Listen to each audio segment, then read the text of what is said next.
Pag maliit yung isda, matagal lutuin. Ganun ba yun? Kasi nga, ano yan eh, makakapal yung laman. Pero pag malalaki, madali lang lutuin. Kasi palakas ang unang apoy itong pinahinaan ko lang. Baka madurog eh. Isang oras ka na diyan, oh. Isda mong maliliit. Magkano yung bili mo? 100. 100 dyan, disco, liit-liit, oh. Tapos ito, 200. Yan o. Yan lang ulam namin. Ha. Ulam namin at saka yan, oh, kamote. Naiyak ako. Wala nang apoy, hindi pa luto yung kamote mo. Paano na yan? Luto na yan. Lilit lang ng buhay niyan. Bakit mo ako pinaiyak? Piyang, umiyak si Tito Piyang. Hala. Ha? Tinalsikan? Ginawa ko naman ang lahat. Bakit? Bakit ganito? Bakit pinaiyak ko pa rin ako? Yang.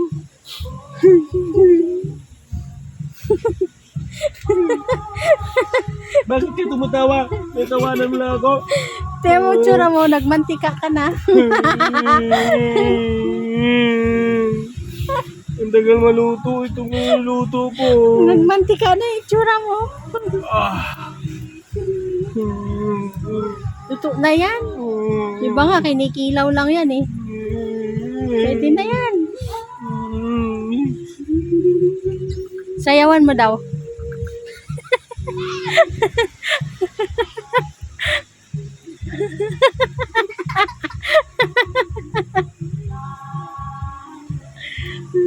Luto na yan, sinayawan. Napasok po. Kapain mo yung sinugba, ikaw na magsugba. Ay, napasok na nga yan sa ano niya eh. Ha? Napasok na nga yan sa kanyang ano. Papasuyin pa uli. Saan? Sa kanyang ano. Alam mo na.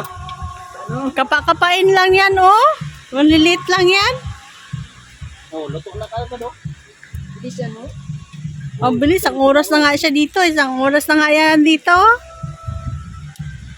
Isdang maliliit. Isang Ano po oras. nahuli yan? Sa libro.